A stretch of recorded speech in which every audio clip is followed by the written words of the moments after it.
Naik haji tiap-tiap tahun saya dapat kota tambahan daripada King Saman Raja Abdullah. Tiap-tiap tahun ribuan dapat naik haji kerana usaha yang kita lakukan. Ribuan. Saya cuma tak boleh beritahu saja jumlah dia. Sebab dia pesan. Raja Saudi kata jangan umum jumlah dia kata. Tapi saya bayang-bayangkan. Sebab apa? Sebab baru ini PH hantar surat Saudi tak layan langsung. Tak ada tambahan. Tuan-tuan tahu tak kalau hari ini daftar nak naik haji 105 tahun baru dapat naik haji. Kalau ikut pada susunan kejadian. Sebab tu kita perlu pada kota tambahan. Lepas itu ini cerita tabung haji pun sedap juga. LUTH. Saya baru baca posting baru ni. Saya hari-hari saya buat posting. Saya duduk jolok dia kan. Hari-hari saya goda dia tiap hari. Saya kosek dia tiap hari. Orang Kelantan kata kosek. Saya kosek dia tiap hari. Pasal apa? Pasal dia tipu pasal tanah pembelian tabung haji di TRX. Bila tabung haji beli 188 juta tanah TRX, dia kata, oh tabung haji nak selamatkan 1MDB. Baru ini dia jual harga berapa tuan-tuan? 400 juta. Maknanya itu satu pelaburan untung tabung haji.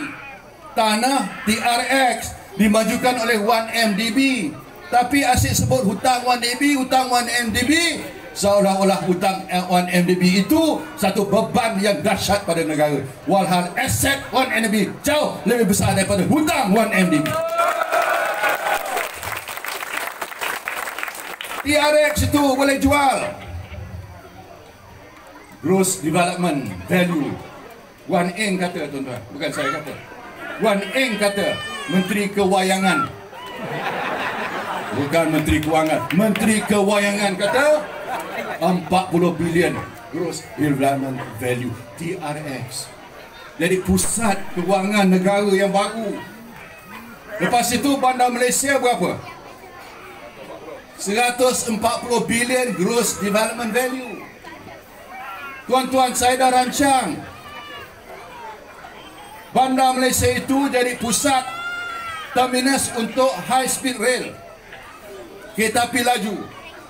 Kereta api laju itu keuntungan besar akan peroleh oleh siapa? Oleh orang Johor, negeri Johor. Negeri Johor akan maju lebih pesat lagi kalau projek high speed rail itu dapat dilaksanakan. Tapi hari ini kita tak tahu ujung pangkal, jadi tak jadi. Terlepas orang Johor tuan-tuan, rezeki untuk orang Johor. Tanah melambung naik, Johor baru maju. Kalau Johor baru maju, tempiasnya tentulah datang pada Pontian, pada Tanjung Piai. Pasti Batu Pahat, Muar, bandar-bandar ini akan maju sebab ada kereta api laju. Bila kita ada ekonomi Singapura sebelah kita, kita ambil kesempatan Singapura. Bila kita ada high speed rail, tanah Bandar Malaysia 500 ekar tu tinggi lagi nilai. Jadi macam mana nak kata sebab 1MDB negara bankrupt? Negara tak bankrupt. Tuan-tuan tahu tak kerugian forex tahun 1997 tu 33 bilion rugi. Kalau harga hari ini nilainya 100 bilion. Masa itu pun skandal tu lebih dahsyat daripada 1MDB. Tapi disembunyikan, ditutup, dikambus. Masa tu tak ada media sosial. Selamatlah dia. Tak ada. Tapi kerugian tu jauh lebih besar daripada skandal 1MDB. Saya tak kata bahawa kalau ada kesalahan, ambil tindakan. Tapi mesti ada bukti yang jelas. Jangan nak dakwa kerana politik. Ini tak cukup bukti lagi, dah dakwa. Prinsip mana? Ada pula orang dapat layanan yang lain. Baru-baru ini siapa yang dapat sumbangan cek tu dah kena saman ya, Mat. Dah kena compound 2.5 kali. Tapi yang peliknya parti LDP, menteri dia dah jadi katak lompat kan, Datuk Liu dia. Dia jadi menteri undang-undang. Tapi waktu tu dia presiden LDP, dia dalam Barisan Nasional. Dia dapat sumbangan daripada saya sebanyak 3.5 juta daripada derma-derma yang saya terima. Dan daripada 3.5 juta tu, dia belanja tinggal 500,000. Daripada 500,000 tu, SPRM benarkan dia simpan 500,000, hanya terpaksa pulang balik 5,900 saja dia berubah. Tapi kalau UMNO semua kena denda 2.5 kali denda. UMNO kena, tapi kalau dalam PH tak kena, tuan-tuan. Adil ke tidak?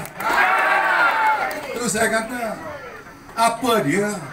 Kerajaan macam mana kalau tak ada keadilan? Tadi saya semayang di mana? Tak, masjid tadi, masjid. Sungai Kuali. Khutbah tadi, dia baca satu potong ayat. Allah kata, kalau nak hukum dengan adil, dia kata. Hukum dengan adil. Ini apa adil? PH lepas. Kalau UMNO dan BN kena. Ini bukan adil, tuan-tuan. Jawablah di akhirat nanti. Jawablah di mahkamah akhirat nanti. Kita lebih takut mahkamah akhirat daripada mahkamah dunia, tuan-tuan. Dia nak buatlah apa pun, akhirnya dia jawablah di mahkamah akhirat nanti. Betul tidak? Takkan nak kenakan kita satu set, yang lain terlepas. Apa dia ni? Ini bukan keadilan. Apakah ini Malaysia baru? Tak. Lantik pula Pusuruhanjaya SPRM. Macam kita boleh lantik ahli majlis tinggi jadi SPRM punya Pusuruhanjaya.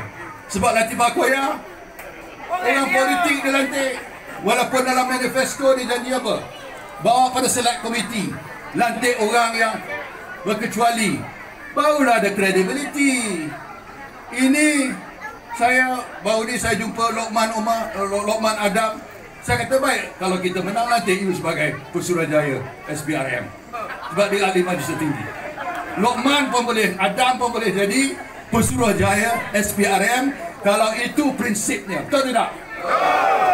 Ini orang dah jadi ahli majlis tinggi. Parti PKR boleh jadi Pusuruhanjaya SPRM. Tak kena kan? Memang tak kena. Jadi kita tengok, tuan-tuan. Kalau nak dakwa.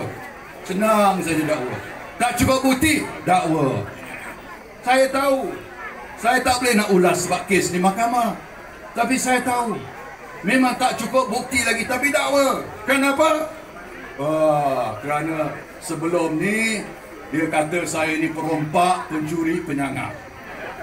Jadi bila orang tengok kes-kes ni, hak mana perompak ni? Hak mana duit yang dibuat lari ni? Tak jumpa-jumpa lagi. Tak jumpa. Sebab itulah orang dah hilang minat dah sekarang ni. Tapi tak apalah. Macam mana pun, insya-Allah, doa tuan-tuan, saya akan terus berjuang supaya kebenaran akan diperoleh.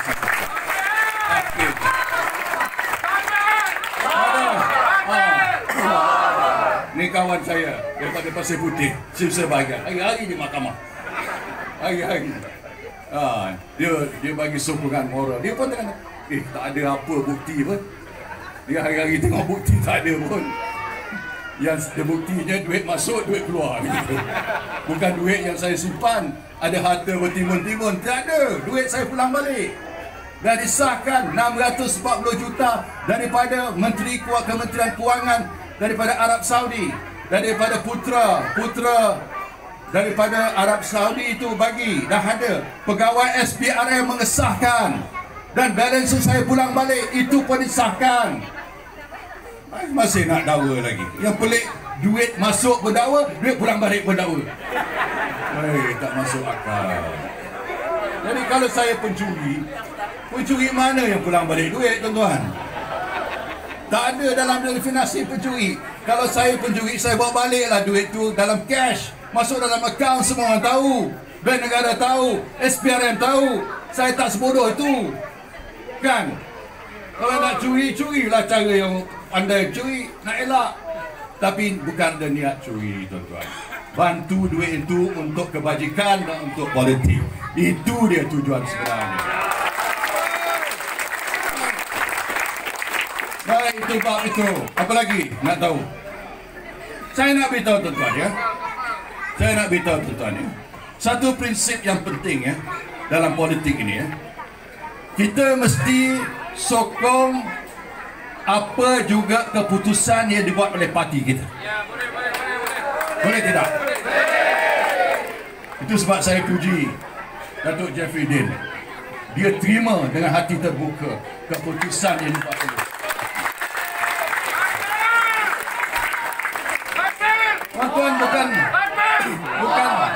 Bukan senang nak buat keputusan. Saya tahu Datuk Zahid pening kepala sampai tak tidur jendela malam nak fikir. Tapi akhirnya kita buat keputusan, mestilah ada sebab kita buat keputusan itu. Ada sebab. Sebab apa? Sebab peluang yang terbaik untuk menang kalau kita pilih calon MCA mewakili Barisan Nasional. Itu dia. Sebab nak menang di Tanjung Piai ini, kita perlu sokongan Melayu dan sebahagian daripada orang Cina. Baru kita boleh menang. Lagipun kita nak tunjuk tuan-tuan, bila kita dah buat permuafakatan nasional, kita dah kata bahawa permuafakatan nasional ini ada satu gagasan yang boleh menerima semua kaum. Semua kaum punya hak dan kepentingan akan kita lindungi. Itu kita janji masa kita buat piagam permuafakatan nasional. Ini pilihan raya yang pertama lepas pelancaran itu. Tiba-tiba kita rentak kursi daripada MCA pula. Apa akan dia orang kata? Dia orang kata kita tipu. Satu Malaysia, orang bukan Islam kata tipu. Kita ni tak ikhlas. Sebenarnya kita bukan lihat PRK ni saja, pilihan yang kecil. Kita lihat perjuangan yang lebih besar, iaitu PRU 15 yang akan datang.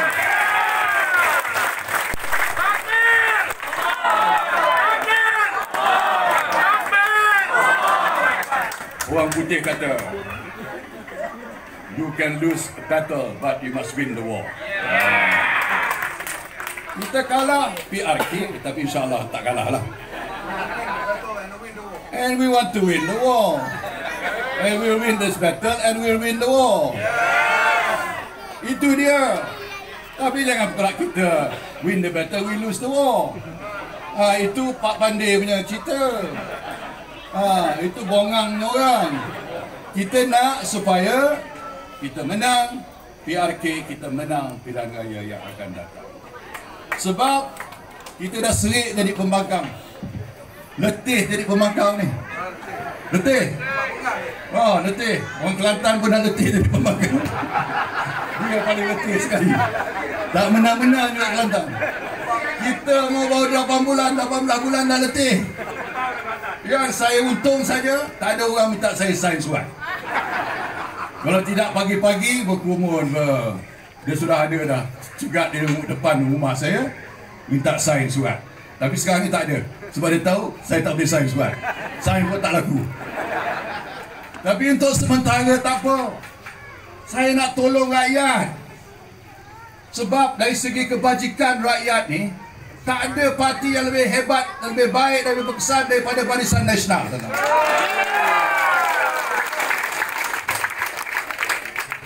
Dia tuduh kita macam-macam. Kita bagi BRIM. Dia kata apa?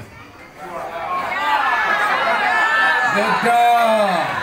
Beli undi. Tapi dibuat juga. Dia ganti nama basah. Tapi basah tu betul-betul kena kencing. Bukan saja tukar nama, kena kencing. Sebab bilangan daripada tinggi 7 juta tinggal 4 juta. Soal BRIM ni tuan-tuan, ada prinsip ekonominya. Di Sungai Boh ni saya boleh nak beritahu sikit lah, sebab tuan-tuan ni pun nampak cerdik. Saya nak beritahu ada asas ekonomi. Asas ekonomi teori dia apa? Bila katalah satu daerah, katalah daerah Pontian ni, kalau dalam setahun kita melalui BRIM kita dapat masukkan dalam sistem ekonomi tempatan ni katalah 28 juta. 28 juta melalui BRIM. Maknanya ekonomi Pontian dapat suntikan sebanyak 28 juta. Betul tak? Bila dapat 28 juta, siapa untung? Orang dapat BRIM untung. Bila dia dapat, dia buat apa? Dia beli barang. Bila dia beli barang, siapa untung? Orang yang jual barang untung. Pekedai untung. Pasar malam untung. KFC untung. Betul tidak?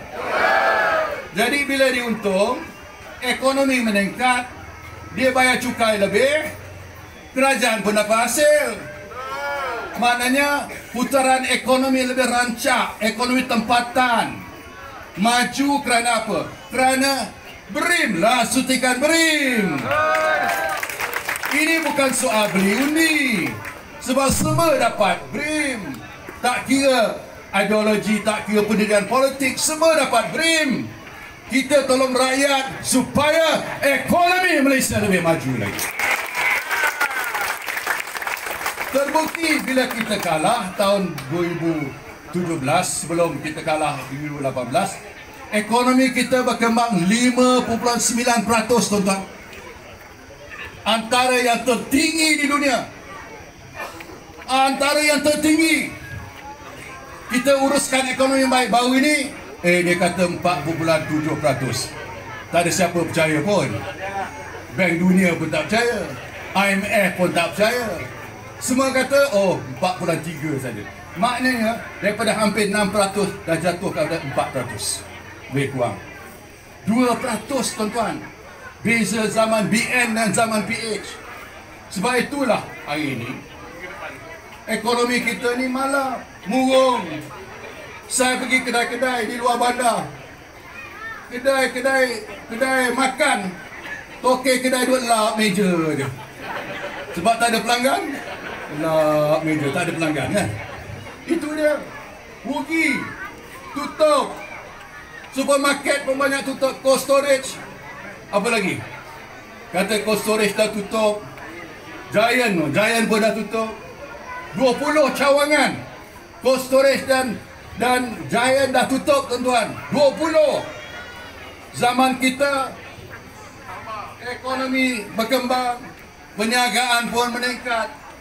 Ni dia kata bahawa dia janji dalam manifesto 1 juta pekerjaan. Tapi jumlah pengangguran semakin meningkat. Di kalangan orang muda pun sekarang ni susah dapat kerja, tuan-tuan. Betul tidak? Keluar pada universiti tak dapat kerja. Sebab apa? Sebab projek-projek besar, kecil, tidak macam zaman Barisan Nasional. Jadi sebab itulah rakyat susah hari ini. Harga barang pun, kos sara hidup pun projek batal. Saya nak beritahu tuan-tuan, tahu tidak? Berpuluh-puluh masjid yang saya telah luluskan waktu jadi Perdana Menteri telah dibatalkan oleh kerajaan PH.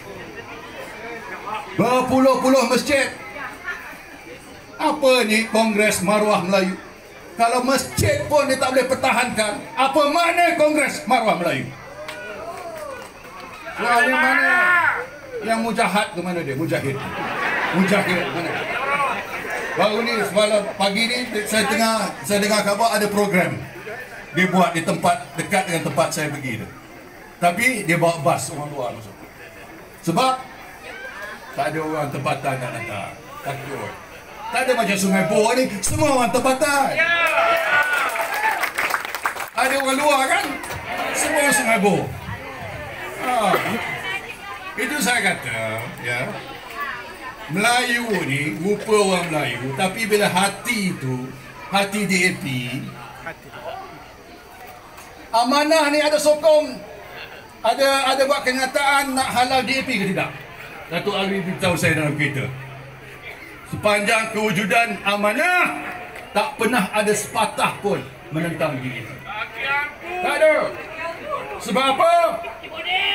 Amanah ni khadam DAP. Khadam DAP. Bersatu apa dia? Bersatu pun hilang punca sebenarnya. Banyaknya orang yang kecewa saja. Tak ada dasar apa? Ikut kehendak DAP. Ikut kehendak DAP. Ini toke besar MCA dah sampai lah.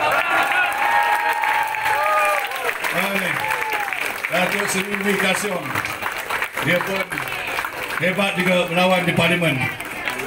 Lama.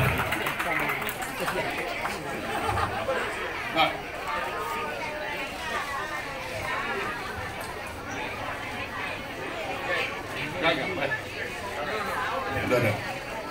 Continue, saya dah hilang poin dah. DAP tuan-tuan, DAP ni dia kontrol semua.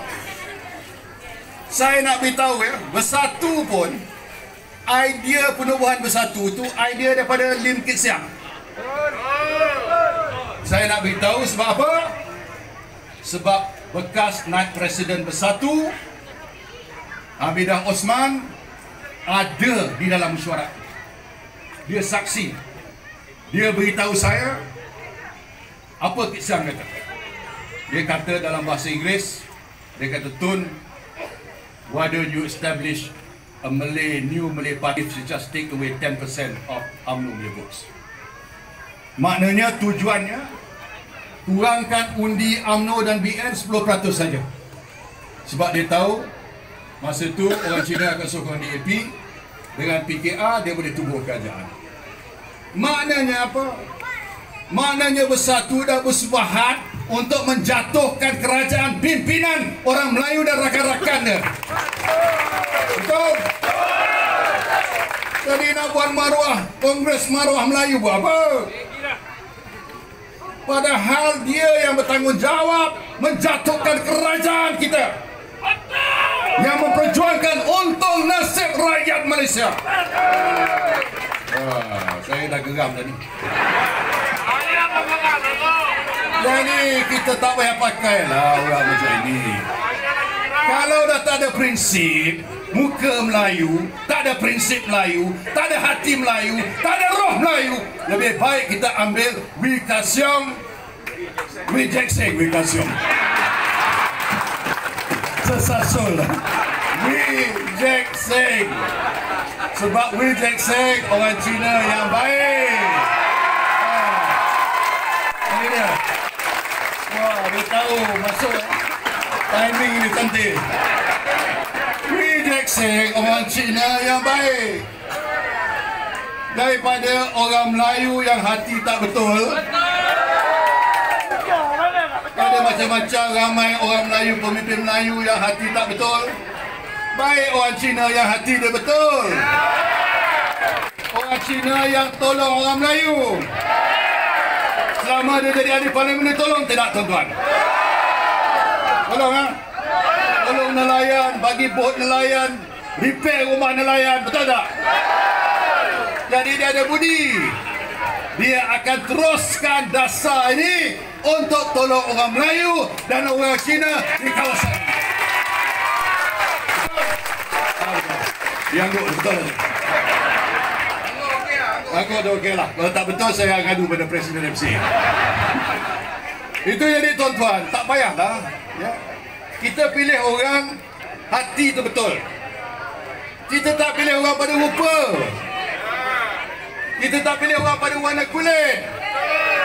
Kita pilih orang daripada hati. Kalau hati dia betul, orang tu baiklah. Orang tu boleh bantu kita. Kita nak wakil rakyat macam mana? Wakil rakyat yang boleh tolong kita. Dan kita nak PRK Tanjung Piai ini selangkah lagi untuk kita tawan Putrajaya.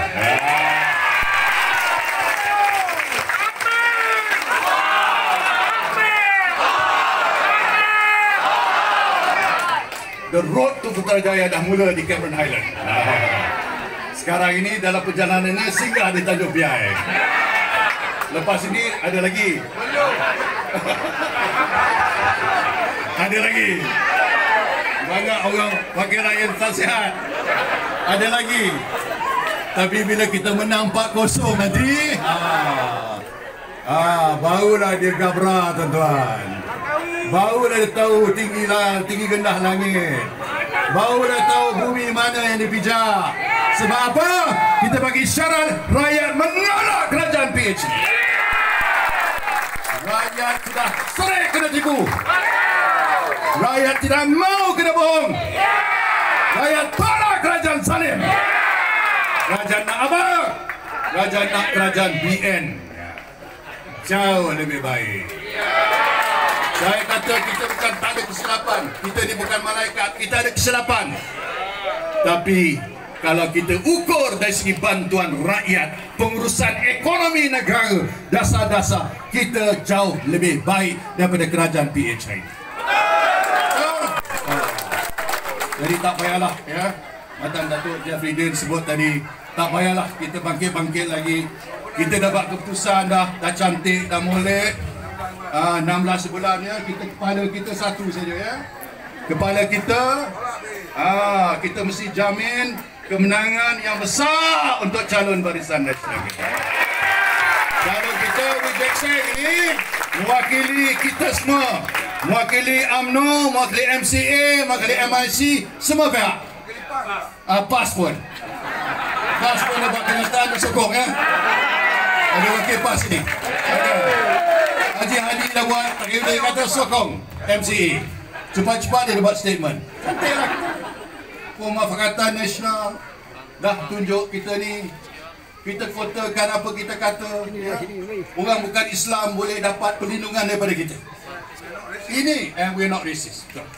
Kita tak racist. Kita boleh terima Wee Seng calon, kita terima. Kita mengajuk sehari saja. Sekarang ni dah tak mengajuk dah. Okey lah. Semua dah senyum dah. Okey lah. Datuk Jeffrey Din pun senyum je sekarang. Okey lah. Jadi kita nampak cantik lah ya. Cantik sebab kita tahu kita nak satu je natijah kita, satu je niat kita nak waitu kita nak PRK Tanjung Piai ini memberi satu isyarat yang jelas bahawa pengundi Tanjung Piai ini mau kerajaan Barisan Nasional ya. Pengundi Tanjung Piai ini menolak PH. Dan kita nak bawa masa depan kita hanya dengan Barisan Nasional. Saya nak tanya tuan-tuan, boleh jamin BN menang ke tidak? Boleh tidak? Boleh tidak? Hidup BN! Hidup BN! Hidup BN! Assalamualaikum warahmatullahi wabarakatuh. Malu apa? Ikut saya. Hidup, hidup. Hidup, hidup. Hidup BN. Hidup BN. Hidup, hidup. Hidup, hidup. Hidup rakyat. Hidup rakyat. Tolak, tolak. Tolak, tolak. Tolak PH. Tolak PH. Hancur, hancur. Hancur, hancur. Hancur zalim. Hancur zalim. Tuan-tuan dan puan-puan, kita malu-alukan Yang berhormat Datuk Seri Dr. Wee Ka Siong. Beri tepukan tangan kepada beliau. Yang berbahagia Datuk Seri Dr. Wee Seng. Boleh sokong beliau tuan-tuan, boleh? Bersama kita jemput bangun Datuk T. Lian Ke, Naib Presiden MCA Pusat. Bersama kita Datuk Hang Saiki, Ketua Wanita MCA Pusat. Terima kasih datang bagi pihak Datuk Jeffrey Din Atan. Terima kasih. Pantun.